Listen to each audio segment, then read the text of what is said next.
Are you confident in the Northern Territory government's ability to manage Howard Springs, or should it have been left under the control of the AUSMAT team? Well, Peter, I suppose I've got confidence in Professor Len Nataras, who runs the AUSMAT team, and we've had assurances from AUSMAT that they're not going to stop the service to the centre until they're confident the Territory can provide the same level of service. So do you think the Northern Territory's health system will be able to cope with the high number of cases that are coming from Howard Springs? Well, there are already a large number in Howard Springs of active cases, but they're contained within Howard Springs. My understanding is only a very few of them have needed to be transferred to Royal Darwin Hospital. So currently, even with that high rate, the Territory health system is coping, although obviously, given the very alarming situation in India at the moment, we've got to be very careful with incoming and potential for community spread in the Territory.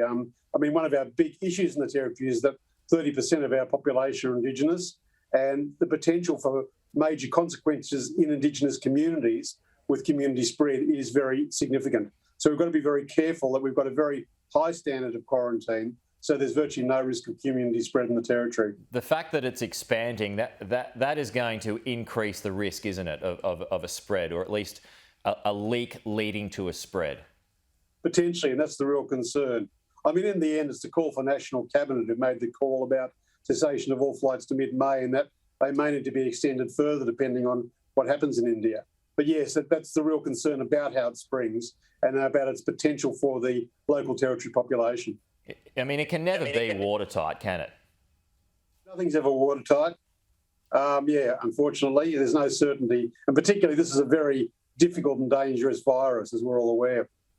I guess it's pretty obvious what would happen, Doctor, if something was to leak out of the facility into various communities.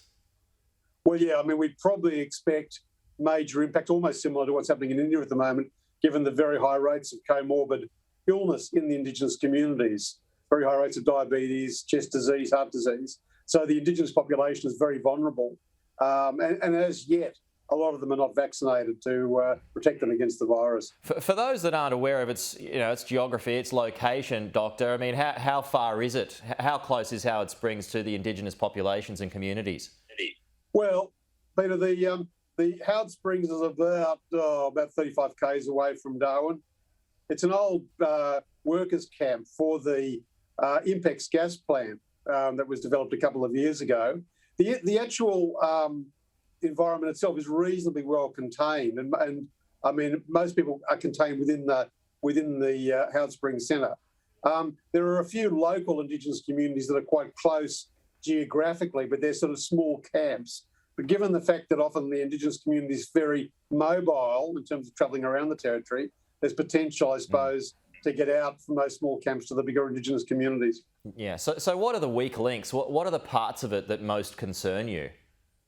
I suppose the main problem at the moment is the ability to recruit staff.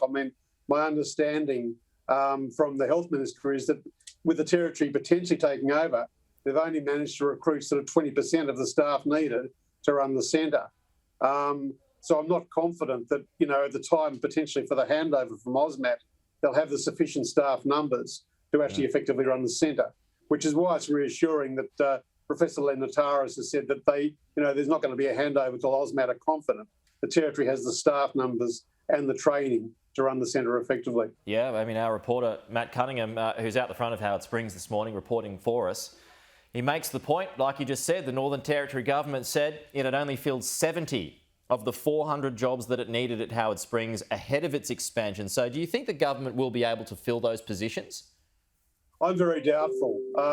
I think there's real problems recruiting health professionals at the moment, both within and to the Territory. So I'm not confident at all that they'll have the numbers required, to be frank. And what was that? What would that mean? Well, basically, AUSMAT continue. Obviously, Howard Springs is a national initiative. It's supported by the Emergency Cabinet. It's, their benchmarks are defined by Emergency Cabinet. Yeah. So the Australian government also has significant input into the centre as well as the Territory. So I suppose being a national initiative, it's up to the up to the nation as a whole to keep going, apart from the territory. Doctor, there's a few more people this morning, and Matt reported on this a little bit earlier too, that some people are calling for the repatriation flights to be brought forward. So before May 15th, given the escalating situation that's going on in India, I know this is not your decision, but do you think that repatriation flights should be brought forward?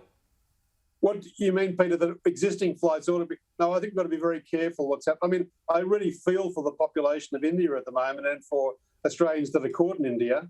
But given the potential health consequences for the territory and Territorians, I think we have to be incredibly careful about any advancement of the repatriation flights in the current situation. Yeah, I mean, if anything, I would have thought it would be extended rather than brought forward. But anyway, we'll wait and see what happens there. Dr. Robert Parker, appreciate your time this morning.